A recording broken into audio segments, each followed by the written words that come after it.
சேனலின் புதுவையின் இன்றைய நிகழ்வுகள். தன்னை அழைக்காமல் முதல்வர் நிவாரண நிதிக்கான காசோலை அளித்ததால் முதல்வரின் தனிச் செயலரிடம் அரசு கொறடா ஆறுமுகம் கடும் வாக்குவாதத்தில் ஈடுபட்ட சம்பவம் பரபரப்பை ஏற்படுத்தியுள்ளது.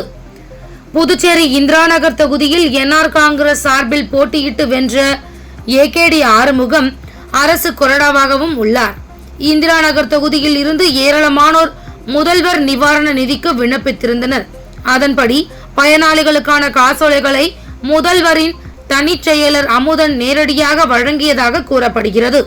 இதனை அறிந்த தொகுதி எம்எல்ஏவான ஏகேடி ஆறுமுகம் பேரவை வளாகத்தில் உள்ள முதல்வரின் தனிச் செயலர் அலுவலகத்திற்கு சென்று அங்கிருந்த அமுதனிடம் தனது தொகுதி மக்களுக்கான முதல்வரின் நிவாரண நிதியை தன்னை அழைக்காமல் வழங்கியது குறித்து கடும் வாக்குவாதத்தில் ஈடுபட்டதுடன் எச்சரிக்கை விடுத்தார். இனி தொகுதியில் நேரடியாக என்னை அழைக்காமல் காசோலை தந்தால் நடப்பதே வேறு என்று தெரிவித்துவிட்டு அங்கிருந்து கோபமாக வெளியேறினார். இதனால் சட்டசபையில் சிறிது நேரம் பெரும் கூச்சல் குழப்பம் நிலவியது. ஜிப்மரில் இரட்டை குடியுரிமை விவகாரத்தில் மத்திய சுகாதார அமைச்சர் கவர்னர் கைலாஷ்நாதனிடம் புகார் அளிக்கப்பட்டுள்ளதாக சபாநாயகர் செல்வம் தெரிவித்துள்ளார். புதுச்சேரி சட்டப்பேரவையில் செய்தியாளர்களிடம் பேசிய சபாநாயகர் செல்வம், ஜிப்மரில் இந்த ஆண்டும் தமிழகம் பிற மாநிலங்களை சேர்ந்த அரசு ஊழியர்கள் இரட்டை குடியுரிமையுடன் புதுச்சேரி மாணவர்களுக்கான சீட்டுகளை பறிக்க முயற்சி செய்வது தெரிய வந்துள்ளது. இரட்டை குடியுரிமையுடன் புதுச்சேரி மாணவர்களின் சீட்டை அதிகரிப்பதை மத்திய சுகாதாரத்துறை அமைச்சர் நட்டா கவர்னர் கைலாஷ்நாதனிடம் புகார் தெரிவித்து உள்ளோம். இது சம்பந்தமாக நடவடிக்கை எடுப்பதாக தெரிவித்துள்ளனர். ஜிப்மர் நிர்வாகமும் புதுச்சேரி மாணவர்களுக்கு கிடைக்க வேண்டிய 25% இட ஒதுக்கீட்டினை உறுதி செய்ய வேண்டும். IAS, BCS அதிகாரிகளால் உருவாக்கப்பட்ட விதிகளை தமிழகம் உட்பட பிற மாநில அதிகாரிகள் தவறாக பயன்படுத்திக் கொண்டு டெபுடேஷன் என்ற பெயரில் ஜிப்மரில் சீட்டுகளை பெறுகின்றனர். அப்படி சீட் பெற்ற பிறகு மீண்டும் சொந்த மாநிலத்திற்கு சென்று விடுகின்றனர். இது கண்டிக்கத்தக்கது. இதை ஒருபோதும் அனுமதிக்க முடியாது. இதை ஜிப்மர் நிர்வாகமும் முழுமையாக தடுத்து நிறுத்த வேண்டும் என்றார். புதுச்சேரி சேதராப்பட்டு அருகே வீட்டின் முன்பு நிறுத்தப்பட்டிருந்த இருசக்கர வாகனத்தை முகமூடி அணிந்த இளைஞர் திருடி செல்லும் சிசிடிவி காட்சிகள் வெளியாகி பரபரப்பை ஏற்படுத்தியுள்ளது. புதுச்சேரி சேதராப்பட்டு அருகே ஸ்ரீ சர்பதி ஊழியர்கள் குடியிருப்பில் வசித்து வருபவர் உமா. கடந்த சில தினங்களுக்கு முன்பு இவரது வீட்டின் முன்பு நிறுத்தப்பட்டிருந்த இருசக்கர வாகனம் திருடு போனதாக சேதராப்பட்டு காவல் நிலையத்தில் உமா புகார் அளித்தார். இதனை அடுத்து இன்ஸ்பெக்டர் பாலமுருகன் உத்தரவின் பேரில் சப் இன்ஸ்பெக்டர் ராஜேஷ் தலைமையிலான போலீசார் அப்பகுதியில் இருந்த சிசிடிவி காட்சிகளை ஆய்வு செய்தனர். அதில் முகமூடி அணிந்த இளைஞர் ஒருவர் நள்ளிரவு உமாவின் இருசக்கர வாகனத்தை திருடி செல்லும் காட்சிகள் பதிவாகி இருந்தது. இது தொடர்பான சிசிடிவி காட்சிகளை வெளியிட்டு பைக்கை திருடி சென்ற இளைஞரை போலீசார் வலை வீசி தேடி வருகின்றனர். புதுவையில் திசை மாறி போதை உள்ளிட்ட பழக்க வழக்கங்களுக்கு அடிமையான இளைஞர்கள் திருந்தவும் அவர்கள் மீண்டும் தங்கள் படிப்பு தொழில்களை தொடரவும் மிஷன் இளமை என்னும் புதிய திட்டத்தை காவல்துறை செயல்படுத்தியுள்ளது. காவல்துறை பொதுமக்களின் பாதுகாப்பு நலன்களை உறுதிப்படுத்தும் வகையில் பல்வேறு நடவடிக்கைகளை மேற்கொண்டுள்ளது. அதன்படி மிஷன் இளமை என்ற திட்டம் செயல்படுத்தப்பட்டுள்ளது. இளைஞர்கள் பயனுள்ள நடவடிக்கைகளில் ஈடுபடவும் விரும்பத்தகாத செயல்களில் இருந்து விடுபடவும் இந்த திட்டம் உதவும். அதற்காக அவர்களுக்கு தொழில் பயிற்சி, போட்டித் தேர்வுகளுக்கான பயிற்சி போன்றவை வழங்கப்பட உள்ளன.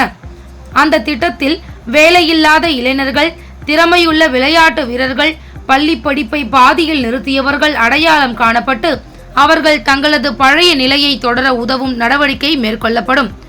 அதன் ஒரு கட்டமாக போதைப்பொருள் பயன்பாடு, போதைப்பொருள் விநியோகத்தில் ஈடுபட்டு திருந்தியவர்களை புதுவை காவல்துறை நடவடிக்கையால் புதுச்சேரி கனகசெட்டிக்குளம் சமூக நலத்துறை மற்றும் சுவாமி விவேகானந்தா சமுதாய கல்லூரியில் தொழிற்பயிற்சியில் சேர்க்கும் நிகழ்ச்சி நடைபெற்றது. முதுநிலை கண்காணிப்பாளர் நாரா சைத்தன்யாவின் தலைமையில் அவரது அலுவலகத்தில் நடைபெற்ற நிகழ்ச்சியில் ஏராளமானோர் கலந்து கொண்டனர். அதன்படி நல்வழிப்படுத்தும் பயிற்சி திட்டத்தையும் அவர் தொடங்கி வைத்தார்.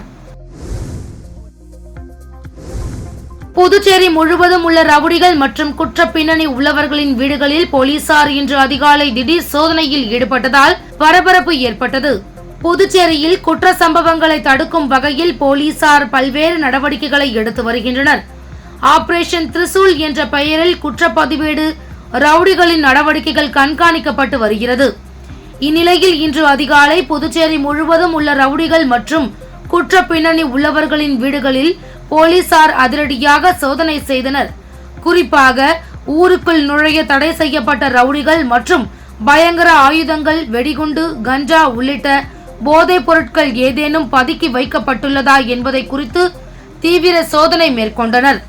மேலும் ரவுடிகள் குடும்பத்தினரிடம் குற்ற சம்பவங்களில் ஈடுபடக்கூடாது என்றும் மீறி செயல்பட்டால் உடனடியாக காவல்துறைக்கு தகவல் தெரிவிக்க வேண்டும் என அறிவுறுத்தியுள்ளனர். பணி நிரந்தரம் செய்ய வேண்டும், நிலுவையில் உள்ள சம்பளத்தை வழங்க வேண்டும் உள்ளிட்ட பல்வேறு கோரிக்கைகளை வலியுறுத்தி ஊரக வளர்ச்சித்துறை ஊழியர்கள் அலுவலகத்தின் முன்பு கருப்பு பேட்ஜ் அணிந்து உள்ளிருப்பு போராட்டத்தில் ஈடுபட்டனர். புதுச்சேரி வில்லியனூர் பகுதியில் உள்ள ஊரக வளர்ச்சித்துறையில் சுமார் 50க்கும் மேற்பட்ட ஊழியர்கள் கடந்த 16 ஆண்டுகளாக தற்காலிக ஊழியர்களாக பணிபுரிந்து வருகின்றனர். மேலும் அவர்கள் தங்களை பணி நிரந்தரம் செய்ய வலியுறுத்தி தொடர் போராட்டத்தில் ஈடுபட்டு வருகின்றனர். இந்நிலையில் இன்று அலுவலகம் முன்பு ஒன்றிணைந்த ஊழியர்கள் பணி நிரந்தரம் செய்ய வேண்டும், நிலுவையில் உள்ள 3 மாத சம்பளத்தை வழங்க வேண்டும் உட்பட பல்வேறு கோரிக்கைகளை வலியுறுத்தி கருப்பு பேட்ஜ் அணிந்து அலுவலகம் முன்பு உள்ளிருப்பு போராட்டத்தில் ஈடுபட்டனர். மேலும் அதிகாரிகளை கண்டித்தும் அரசை கண்டித்தும் கண்டன முழக்கங்களை எழுப்பினர். மின் கட்டண உயர்வை திரும்ப பெற கோரி இடதுசாரிகள் விடுதலை சிறுத்தைகள் கட்சி கூட்டாக பந்த் போராட்டம் நடத்த உள்ளதாக அறிவித்துள்ளனர். புதுச்சேரி இந்திய கம்யூனிஸ்ட் கட்சி அலுவலகத்தில் இந்திய கம்யூனிஸ்ட் கட்சி மாநில செயலாளர் சலீம், மார்க்சிஸ்ட் கம்யூனிஸ்ட் கட்சி மாநில செயலாளர் ராஜாங்கம், விடுதலை சிறுத்தைகள் கட்சியின் முதன்மை செயலர் தேவபொழிலன், CPI-ML மாநில கமிட்டி உறுப்பினர் முருகன் ஆகியோர் கூட்டாக செய்தியாளர்களை சந்தித்து கூறியிருப்பதாவது: புதுச்சேரியில் மின்துறை கட்டணம் 1.5 மடங்கு அதிகரித்துள்ளதாகவும் மின் கட்டண உயர்வுக்காக நடத்தப்பட்ட கருத்து கேட்பு கூட்டத்தில் தெரிவிக்கப்பட்ட எந்த விவரமும் ஏற்றுக்கொள்ளப்படவில்லை என்றார். மேலும் மக்களவை தேர்தலில் பாஜக தோல்வி அடைந்ததற்கு மின் கட்டண ரசீதும் ஒரு காரணம். ஏனெனில் பயன்படுத்திய யூனிட்டிற்கு மட்டும் கட்டணம் வசூலிக்காமல் கூடுதலாக பலவித கட்டணங்களை மக்களுக்கு தெரியாமல் வசூல் செய்வது மக்களிடம் அதிருப்தியை ஏற்படுத்தியுள்ளதாக கூறினார். தேர்தலில் மக்கள் தந்த பாடத்தை ஏற்காமல் மீண்டும் மின் கட்டணத்தை உயர்த்தி உள்ளனர். மின் கட்டண உயர்வை ரத்து செய்ய கோரியும், மின்துறையை தனியார் மயமாக்குவதை நிறுத்துவதாக அறிவிக்க கூறியும், மின் கட்டண ரசீதில் பயன்படுத்திய மின் யூனிட்டிற்கு மட்டுமே பணம் வசூலிக்க வேண்டும் என கூறி வரும் 2ஆம் தேதி மின்துறை தலைமை அலுவலகத்தை முற்றுகையிடும் போராட்டம் நடத்த உள்ளதாக கூறினர். மேலும் அதனைத் தொடர்ந்து விநாயகர் சதுர்த்திக்கு பிறகு பந்த் போராட்டம் நடத்துவோம் என்று தெரிவித்தனர். அரியாங்குப்பம் தொகுதிக்கு உட்பட்ட முருங்கம்பாக்கத்தில் அடிப்படை வசதிகளை நிறைவேற்ற கோரி 50க்கும் மேற்பட்ட திமுகவினர் ஆர்ப்பாட்டத்தில் ஈடுபட்டனர். புதுச்சேரி அரியாங்குப்பம் தொகுதி திமுக சார்பில் பல்வேறு கோரிக்கைகளை வலியுறுத்தி கண்டன ஆர்ப்பாட்டம் முருங்கம்பாக்கம் திரௌபதி அம்மன் கோவில் முன்பு நடைபெற்றது. கிளை செயலாளர் மதுரை என்கிற குமார் தலைமையில் நடைபெற்ற ஆர்ப்பாட்டத்தில் 50க்கும் மேற்பட்ட திமுகவினர் கலந்து கொண்டு குண்டும் குழியுமாக உள்ள சாலைகளை சீர் செய்ய வேண்டும், ஒரு வழி சாலைகளை முறைப்படுத்த வேண்டும், புதிதாக அமைக்கப்பட்ட சிக்னல்களை பயன்பாட்டிற்கு கொண்டு வர வேண்டும் உள்ளிட்ட பல்வேறு கோரிக்கைகளை வலியுறுத்தி கண்டன கோஷங்களை எழுப்பினர். உயர்த்தப்பட்ட மின் கட்டணத்தை திரும்ப பெறவில்லை என்றால் மாநிலம் தழுவிய தொடர் போராட்டத்தில் அதிமுக ஈடுபடும் என அதிமுக மாநில செயலாளர் அன்பழகன் எச்சரிக்கை விடுத்துள்ளார். புதுச்சேரி உப்பளத்தில் உள்ள அதிமுக தலைமை அலுவலகத்தில் செய்தியாளர்களை சந்தித்த மாநில செயலாளர் அன்பழகன், கடந்த 2 மாதங்களுக்கு மேலாக நிறுத்தி வைக்கப்பட்ட மின் கட்டண உயர்வை நேற்றிலிருந்து மீண்டும் அமலுக்கு வருவதாக அரசு அறிவிப்பதற்கு முன்பே மின் கட்டணத்தை குறைக்க அரசு பரிசீலித்து அதன் பிறகு கட்டண உயர்வை அறிவித்திருக்கலாம். தமிழகத்தில் அதிமுக ஆட்சியில் அனைத்து தரப்பு மக்களும் உபயோகப்படுத்தும் முதல் 100 யூனிட் மின்சாரம் இலவசம் என்ற அறிவிப்பை வெளியிட்டு அதற்கான மானிய தொகையை அரசே செலுத்துகிறது. அதேபோன்று புதுச்சேரி மாநிலத்திலும் மக்கள் பயன்படுத்தும் முதல் 100 யூனிட் மின்சாரம் இலவசம் என அறிவித்து அதற்கான மானிய தொகையை அரசே செலுத்த வேண்டும் அல்லது உயர்த்தப்பட்ட மின் கட்டண உயர்வை முழுமையாக அரசு ரத்து செய்ய வேண்டும். மேலும் உயர்த்தப்பட்ட மின் கட்டணத்தை திரும்ப பெறாவிட்டால் கழக பொதுச் செயலாளரின் அனுமதி பெற்று மாநிலம் தழுவிய தொடர் போராட்டத்தில் அதிமுக ஈடுபடும் என எச்சரிக்கை விடுத்துள்ளார். காங்கிரஸ் கட்சி வளர்ச்சி சம்பந்தமாக காங்கிரஸ் கட்சியின் மூத்த தலைவரும் பாராளுமன்ற எதிர்க்கட்சி தலைவருமான மரியாதைக்குரிய ராகுல் காந்தி அவர்கள் அகில இந்திய காங்கிரஸ் கட்சியின் பொதுச் செயலாளர் கே.சி. வேணுகோபால், அகில இந்திய செயலாளர் இளைஞர் காங்கிரஸ் கட்சியின் பொறுப்பாளர் கிருஷ்ணா ஆளுவர், அகில இந்திய இளைஞர் காங்கிரஸ் தலைவர் ஸ்ரீனிவாஸ் ஆகியோர், முன்னாள் இளைஞர் காங்கிரஸ் தலைவரும் புதுச்சேரி காங்கிரஸ் கட்சியின் பொதுச் செயலாளரும் அகில இந்திய காங்கிரஸ் கமிட்டி உறுப்பினருமான இளையராஜா அவர்களுடன் காங்கிரஸ் கட்சி வளர்ச்சி சம்பந்தமான ஆலோசனை செய்த காட்சி.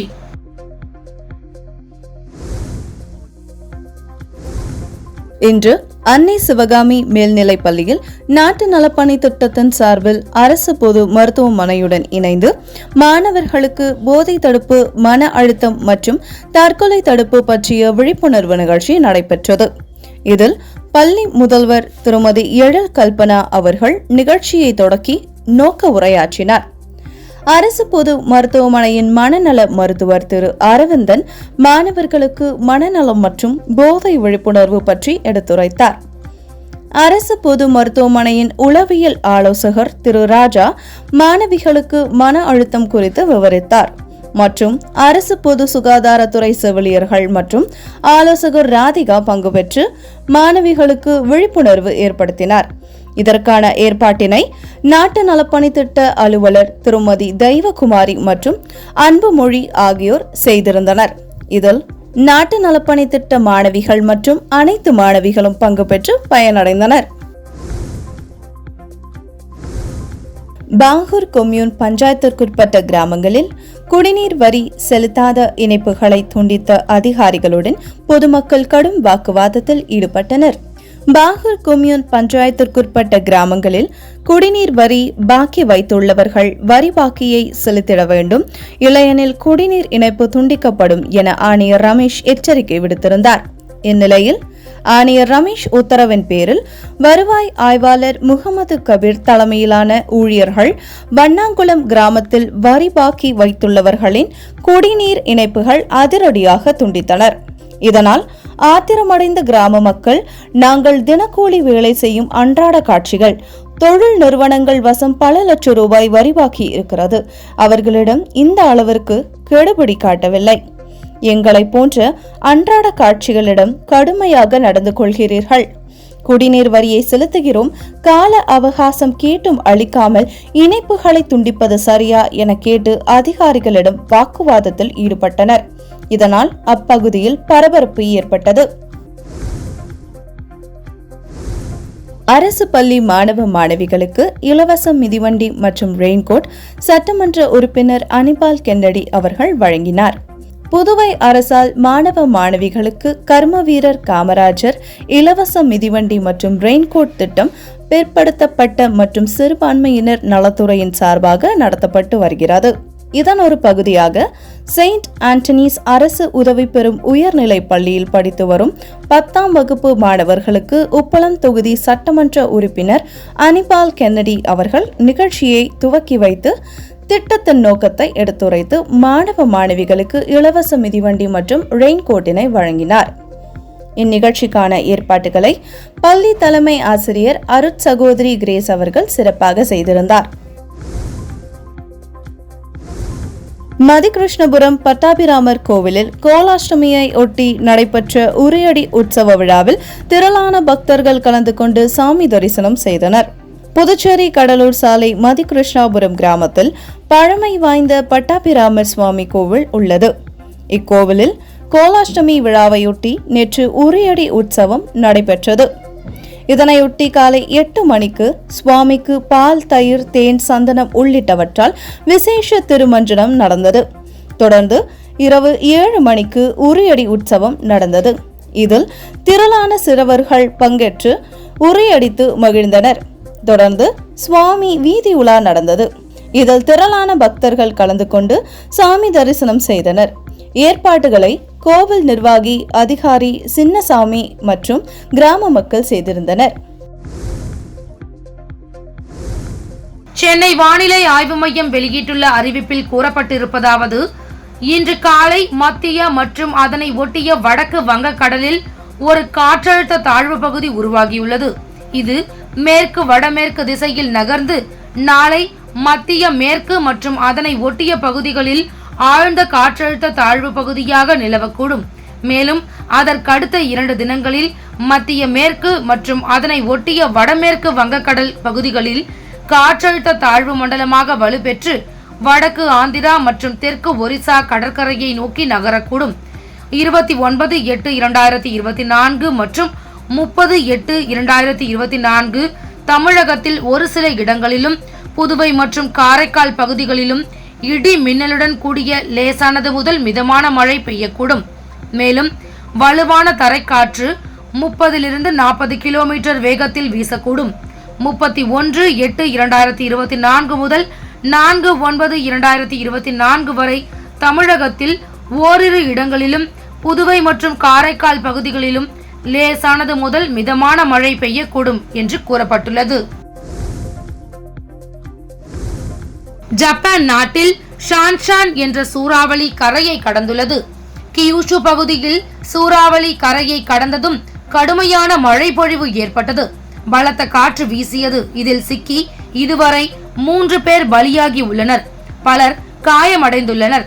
இதனைத் தொடர்ந்து ஜப்பான் வானிலை ஆய்வு மையம் பொதுமக்கள் பாதுகாப்பான இடங்களில் தஞ்சமடைந்து கொள்ளும்படி தீவிர எச்சரிக்கை அறிவிப்பை வெளியிட்டுள்ளது. சூறாவளியால் மின் விநியோகத்திலும் இடையூறு ஏற்பட்டது. கடும் மழையால் வெள்ளம் மற்றும் நிலச்சரிவு ஏற்படக்கூடிய சூழலும் காணப்படுகிறது. அடுத்த 2 நாட்களுக்கு கனமழை தொடரும் என எச்சரிக்கை வெளியிடப்பட்டுள்ளது. சர்வதேச கிரிக்கெட் கவுன்சில் டெஸ்ட் பந்து வீச்சாளர்கள் தரவரிசை பட்டியலை இன்று வெளியிட்டுள்ளது. இதில் இந்திய வீரர் அஸ்வின் 870 புள்ளிகளுடன் தொடர்ந்து முதலிடத்தில் நீடிக்கிறார். ஆஸ்திரேலிய வீரர் ஜோஸ் ஹேசல்வுட் 847 புள்ளிகளுடன் 2வது இடத்திலும், இந்திய வீரர் பும்ரா 847 புள்ளிகளுடன் 3வது இடத்திலும் உள்ளனர். மற்றொரு இந்திய வீரரான ஜடேஜா 788 புள்ளிகளுடன் 7வது இடத்தில் உள்ளார். ஆல்ரவுண்டர் தரவரிசையில் ஜடேஜா 444 புள்ளிகளுடன் முதலிடத்திலும், அஸ்வின் 322 புள்ளிகளுடன் 2வது இடத்திலும் நீடிக்கின்றனர். இத்துடன் சக்தி சேனலின் புதுவையின் இன்றைய நிகழ்வுகள் முடிவடைகின்றன. வணக்கம். உங்கள் சக்தி சேனலின் புதுவையின் அன்றாட நிகழ்வுகளை உடனுக்குடன் தெரிந்து கொள்ள சக்தி சேனல் புதுச்சேரி யூடியூப் சேனலை சப்ஸ்கிரைப் செய்து கொள்ளுங்கள். மறக்காமல் பெல் பட்டனையும் கிளிக் பண்ணுங்க. ஷேர் பண்ணுங்க, லைக் பண்ணுங்க. உங்கள் சக்தி சேனல்.